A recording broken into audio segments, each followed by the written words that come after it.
What is up, guys? EvilDuoStorm here today, and today I have for you some information on the new crafting system that is being added to Blade & Soul on September 13th. So this just came out a couple minutes ago. They are going to be changing the crafting system, the current one, to a new system that is more accessible and more manageable for newer players and for older players alike. So this new system is removing gathering guilds entirely, and actually I'm just going to hit the high points here in this video just so you know. I'll put the full link to the whole description, the whole press release, whole notes, in the description below. But anyway, so the major changes here we're looking at is that the Gathering Guilds are being completely removed and they're being merged with the Crafting Guilds. You're also losing the Merry Potters entirely. There will be no more Merry Potters Guild.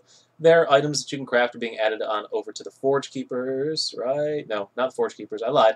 Being handed over to the Soul Wardens. You get the Serpent Calling Bell and the Purification Jar and the Soul Wardens. They're special items that you could craft. As well as some of their other stuff being dispersed throughout. You can check the full notes out in the patch notes. But anyway, so high notes, no more Gathering Guilds, Merry Potters removed. You're going to be allowed to craft up to 3 different things at a time, 3 different crafted items in different quantities at a time as well. So more items means a longer period of time to craft it. So that is a major change happening there. So you can gather and craft more things. Quartzes and waters are being removed, so the quartz video that I put out a while ago, it's kind of shot anyway. But if you were saving onto things hoping to make some money, you better get rid of it now, because in just under 2 weeks, actually, you are not going to be able to sell those on the marketplace. They're just going to be exchanged, and they're probably going to exchange for 1 copper like they used to, like they did when they got rid of the gem fragments. So make sure you get rid of your quartzes and your spring waters, because they will have no value in 2 weeks. So that is what you got to look for in that. Also, the gathering items that you would typically have to gather, like I said, they're being added onto the crafting guilds themselves. You'll be able to gather them.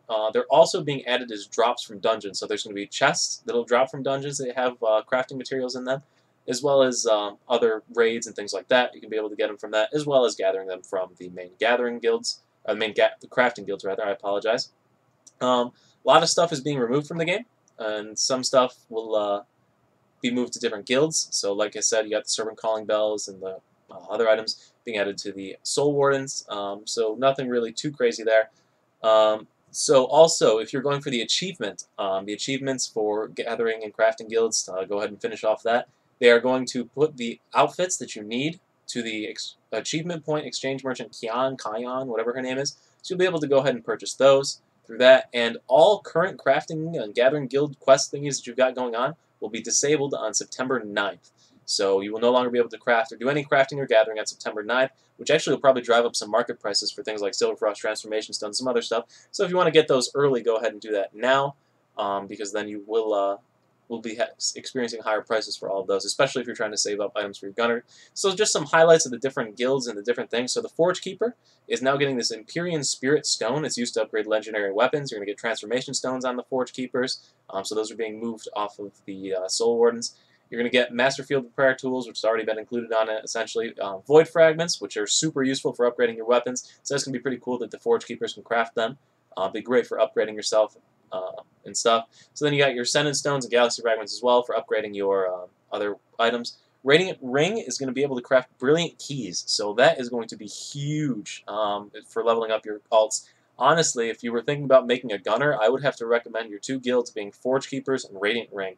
You'll be able to get those Brilliant Keys when you get up to the max level, just to key your way all the way up to your max weapon tier. So you don't have to worry about farming weapons or any of that. And then the Forge Keepers can make the Void Fragments to upgrade your weapons towards the end, or Galaxy Fragments if you plan on going PvP.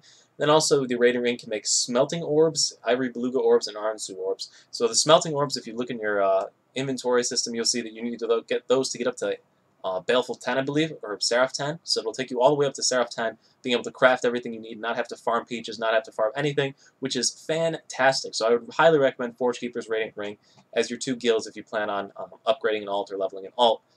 Soul Wardens is still going to keep its Soul Shield Primers. They're going to be called Shield Bases now, and then you can exchange those for Soul Shield Primers. They're also going to be Shield Engravings, which enhance the stats on Soul Shields. Serpent Calling Bell and Purification Jars, I already said, are being switched to that. Acquired Taste can now make experience soups that give up to 200% experience boost for grinding combat XP, so that's pretty cool, although I don't think it's going to be something too crazy. And then you can also make foods that give you various combat buffs. Struggle to say that. So 100% health and different buffs, just like the Mamasu soup or all those sorts of things. Silver Cauldron is going to be able to create things that heal you instantly. And it also has potions that will increase your max HP or AP, which will be pretty cool. It'll be interesting if those are sellable on the market, because then you could see a lot of people running those in dungeons or things like that. But as far as an actual dungeon to go out, or a guild to actually go out and grind yourself, I don't know if that's going to be one of the best ones to do. And Earthseers are getting revival charms to revive themselves or party members, and then cooldown reset charms is a new item to reset all cooldowns, which could be interesting if it resets things like Soulburn. However, with all the gunners coming out, I don't think you're really going to need those cooldown resets, since you're going to be getting them anyway from just about every party in the future. And like I said, remove content, you got the different guilds, the Gathering Guilds, as well as the Mary Potters. And that is basically the synopsis of this whole little update that's coming out. So anyway, guys, hope you found it useful. Hope it gives you some information. Like I said, the full press release will be down in the video below if you want to go through and read everything. This basically outlines everything you need to know, though. So thank you for watching. Hope you found it useful, and I will see you at the next video. Peace.